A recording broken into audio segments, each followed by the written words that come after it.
बच्चों, अब हम अपना नेक्स्ट पॉइंट सीख रहे हैं। नष्ट समीकरण। क्वेश्चन होता है नीचे दी गई प्रक्रिया के लिए नष्ट का समीकरण दीजिए।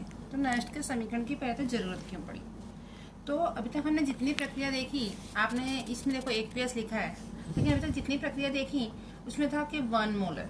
तो विद्युत ध्रुवों पर होने वाली अभिक्रियाओं के साथ संलग्न घटक जो हैं उनकी सांद्रता हमेशा इकाई दैट मीन्स एक हो, ऐसा आवश्यक नहीं। तो विद्युत रासायनिक कोष का पोटेंशियल कोष का तापमान, कोष की अभिक्रिया और विलयन की सांद्रता पर निर्भर करता है। तो वैज्ञानिक नष्ट ने सर्वप्रथम स्थिर तापमान और बिन प्रणालीगत विद्युत रासायनिक कोष का पोटेंशियल की अभिक्रिया के साथ संबंध दर्शाने, विलयन की सांद्रता का संबंध दर्शाया। और इसके जो समीकरण हैं थर्मोडायनेमिक्स दैट मीन्स किसमें ऊष्मागतिशास्त्र के सिद्धांतों पर आधारित थे। तो अब आते हैं हम अपने क्वेश्चन पर कि दी गई प्रक्रिया के लिए नष्ट का समीकरण ज्ञात कीजिए। तो नष्ट के अनुसार उसने एक समीकरण लिया Mn plus aqueous N electron M। As you know M4 metal, कोई भी धातु हो सकती है। N क्या दर्शा रहा है? इलेक्ट्रॉन की संख्या। तो विद्युत ध्रुवीय पोटेंशियल किसी भी सांद्रता पर मानक हाइड्रोजन विद्युत ध्रुव के संदर्भ में माप कर हम निम्नानुसार दर्शा सकते हैं। This is the Nernst equation. तो E Mn plus M equal to E0 Mn plus M minus RT upon ln M upon Mn plus, ये उसने समीकरण दिया। लेकिन ठोस स्वरूप में जो M होता है उसकी सांद्रता क्या होती है? स्थिर होती है। नहीं मेटल, ठोस की सांद्रता क्या होती है? स्थिर होती है। So we can write 1 instead of M। तो हम आगे इसकी जगह क्या लिख सकते हैं? 1 लिख सकते हैं। तो जब हम समीकरण में M की जगह 1 लिखेंगे तो हमारा समीकरण बन जाएगा E Mn plus M equal to E0 Mn plus oblique M minus RT upon ln 1 upon Mn plus. तो this is the Nernst equation, जहाँ R क्या है? गैस अचला 2.314। T है यहाँ पर टेम्परेचर लगभग 298 केल्विन हम यहाँ लेंगे। और F is equal to Faraday स्थिरांक दैट इज द 96487 96,487। तो ये सारी वैल्यूज पुट करके आगे हम इसका समीकरण गैल्वेनिक कोष के लिए करेंगे। तो ये समीकरण नष्ट ने दिया था 2 मार्कर क्वेश्चन में। ये छोटा क्वेश्चन पूछ सकते हैं कि दी गई प्रक्रिया के लिए नष्ट का समीकरण ज्ञात कीजिए। Okay, now next question. Now this is the important question important है, 3 मार्कर क्वेश्चन में आ भी सकता है, इसलिए बिल्कुल ध्यान से समझेंगे। टेनियल कोष के लिए नष्ट के समीकरण का उपयोग करके ई सेल ज्ञात करना है। तो एज यू नो टेनियल कोष किससे बनता है? जिंक और कॉपर से। जिंक होता है एनोड और कॉपर होता है कैथोड। तो मैंने यहाँ डायरेक्ट रिएक्शन लिखी हुई है। हमारी सेल रिएक्शन उसकी क्या है? Zn(Cu+2) that give Zn+2 plus Cu। Now नष्ट समीकरण के अनुसार cathode that means CO+2 Cu के लिए E का वैल्यू क्या हो जाएगा? ECu+2 Cu is equal to E0 Cu+2 Cu minus RT upon 2F। NF की जगह मैंने क्या लिखा है? 2F। वाई? बिकॉज यहाँ पर Cu+2 है, तो N की जगह क्या आ जाएगा? 2F ln 1 upon Cu+2। Okay, now Zn+2 Zn के लिए भी हम इसी तरह लिख सकते हैं। E Zn+2 Zn is equal to E0 Zn+2 Zn minus RT upon 2F ln 1 upon Zn+2। तो इस तरह ये हो गया आपका E समीकरण 1। इसको हम बोलेंगे equation number 1 and this is the equation number 2।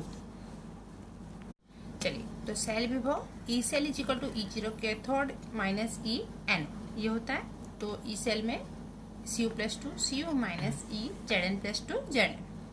E cell is equal to इसकी वैल्यू हम रखेंगे, तो इसकी value E0 Cu+2 Cu minus RT upon 2F ln 1 upon Cu+2। इस तरह हम जिंक की भी वैल्यू पुट कर रहे हैं, तो ये तो माइनस रहेगा, लेकिन इधर माइनस की जगह क्या हो जाएगा? प्लस, क्योंकि माइनस माइनस क्या हो जाता है? प्लस हो जाता है। अब हम कॉपर और जिंक को साथ में ले रहे हैं। E0 Cu+2 Cu minus E0 Zn+2 Zn।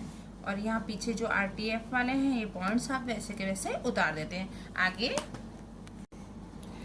तो अब E सेल जैसा कि हम जानते हैं E0 Cu+2 Zn minus Zn+2, इसका वैल्यू किसका है? E0 सेल का है, तो इसकी जगह हमने E0 सेल लिख दिया माइनस RT अपॉन 2F। तो Zn+2 कहाँ जाएगा? ऊपर और कॉपर नीचे। अब E सेल जो है Cu+2 और Zn+2 आयनों की सांद्रता पर आधार रखता है। तो Zn+2 और उसकी सांद्रता Zn+2 की सांद्रता बढ़ने पर वो घटता है और Cu+T की सांद्रता बढ़ने पर क्या होता है, बढ़ता है। अब हम समीकरण में जो है R, F that means the Faraday अचलांक और आपका तापमान, इन सब की वैल्यूज रखते हैं और इसको लॉग में बदलते हैं। ln को किस में बदलेंगे, 10 का बेस लेकर लॉगरिथम में बदलेंगे तो 2.303 RT अपॉन एफ की आपको वैल्यू मिल रही है 0.059। तो ई सेल इजिकल टू हो जाएगा आपका E0 सेल, इसकी वैल्यू आपको मिल रही है 0.059 upon 2 log Zn+2 upon Cu+2। In short ये हुआ आपका गैल्वेनिक सेल के लिए नष्ट का समीकरण। और किसी भी समीकरण के लिए, किसी भी सेल के लिए अगर आपको नष्ट का समीकरण से फॉर्मूला से सूत्र से सवाल करना है तो हमारा सूत्र हो जाएगा E cell is equal to E0 cell minus 0.059 upon n log, ऊपर आ जाएगा आपका एनोड की सांद्रता और नीचे क्या आ जाएगा, कैथोड की सांद्रता। तो इस चीज को आपको बिल्कुल ध्यान रखना है।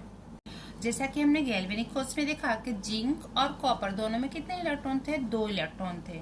तो दोनों में जब समान इलेक्ट्रॉन होंगे दोनों इलेक्ट्रोड में, तब हम ऊपर का समीकरण यूज करेंगे। जैसा कि मैंने बताया E cell is equal to E0 cell minus 0.059 upon n log anode upon cathode, या Zn+2 Cu+2 तो आपने देखा उसमें इलेक्ट्रॉन दोनों में समान है, इसलिए कोई वो ही नहीं है कि क्या करना है। लेकिन जब दोनों विद्युत ध्रुवों में इलेक्ट्रॉन समान ना हो तब क्या करना है, तो उसके लिए हम एग्जाम्पल देखते हैं एक सेल का। तो दोनों विद्युत ध्रुवों के लिए भिन्न भिन्न इलेक्ट्रॉन लेंगे। तो सबसे पहले हम कोस लिखते हैं, कोस अभिक्रिया लिखते हैं Ni+2 Ag+Ag। यहाँ पर आप देख सकते हैं इसके पास कितने इलेक्ट्रॉन हैं, 2, और इसके पास कितने हैं, 1। तो पहले सेल रिएक्शन लिखते हैं। अब मुझे लगता है एनोड कैथोड लिखने की जरूरत नहीं है, आप डायरेक्ट समझ सकते हो। तो Ni से क्या बन रहा है आपका Ni+2, तो Ni और 2Ag+, ये इस साइड आ जाएंगे, दैट गिव्स Ni से Ni+2 and Ag+2 Ag। This is the cell reaction. आपको नहीं समझ में आ रहा है तो आप एनोड कैथोड लिखकर भी इस रिएक्शन को लिख सकते हैं। अब इसके लिए ई सेल का वैल्यू क्या हो जाएगा, तो E cell is equal to E0 cell minus 0.059 upon n. Okay, n लिखा है मैंने, एन यहाँ पर भी कितना आएगा, 2 आएगा। 2 तो यहाँ तो आएगा, लेकिन जो प्रॉब्लम होनी है यहाँ होनी है, ठीक है, इसलिए इस चीज को ध्यान से समझना। 0.059 अपॉन एन, एन कितना आ जाएगा, 2, क्योंकि हम संतुलित समीकरण जो रखते हैं वो तो संतुलित करके ही रखते हैं। अब यहाँ लॉग, ऊपर क्या आता है, एनोड की सांद्रता आती है और नीचे कैथोड की सांद्रता आती है। तो anode that is the Ni+2, ion ही लिखने हैं आपको, ये चीज ध्यान रखना। अभी हम इसके एग्जांपल्स भी करेंगे। तो आयन Ni+2 और यहाँ पे क्या है, Ag+ है। अब यहाँ पर Ag के आगे क्या लिखा हुआ है, 2 लिखा हुआ है। तो ये जो 2 लिखा हुआ है वो 2 कहाँ आ जाएगा, इसकी घात में आ जाएगा। यानी दैट मीन्स जो भी इलेक्ट्रॉन की संख्या है वो क्या आ जाएगी, इसकी घात में आ जाएगी। इस चीज को आपको ध्यान रखना है। कब काम आना है, जब एनोड पर इलेक्ट्रॉन की संख्या अलग हो और कैथोड के इलेक्ट्रॉन की संख्या अलग हो, ठीक है। तो अब इसी में थोड़ा सा आगे और देख लेते हैं।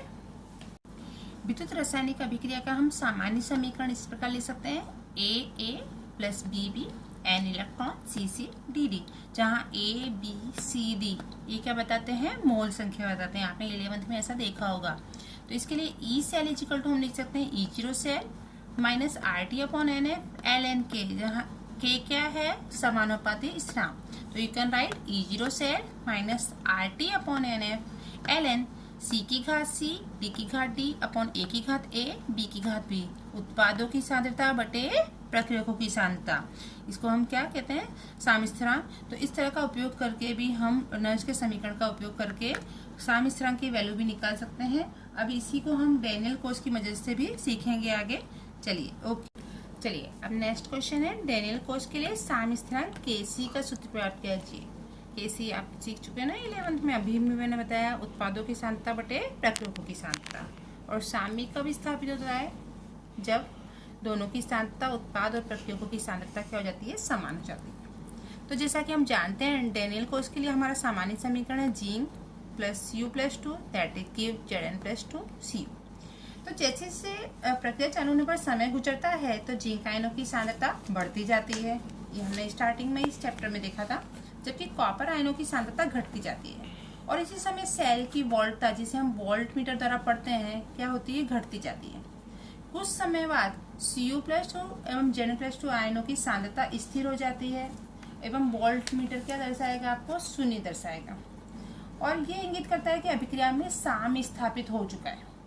और इस अवस्था में नष्ट समीकरण को हम किस तरह लिख सकते हैं, तो पहले तो हम अपना नष्ट समीकरण E cell is equal to E0 cell minus 0.059/2 log anode upon cathode.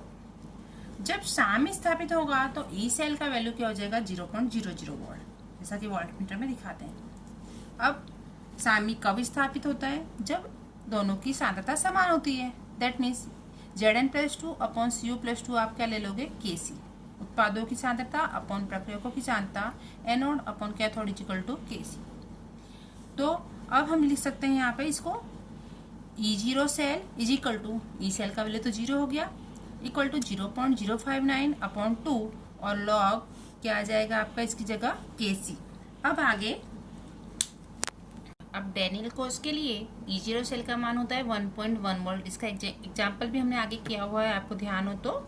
Copper के लिए 0.34 और जिंक के लिए -0.76, कैथोड माइनस एनोड करेंगे तो 1.1 वोल्ट मिलता है। Now put the values 1.1 0.059/2 log Kc। Log Kc find करेंगे तो आपको ये मिल रहा है 37.288। अब Kc फाइंड करना है, लॉग इस साइड आएगा तो 1/log that is the antilog. Antilog होता है 37.288।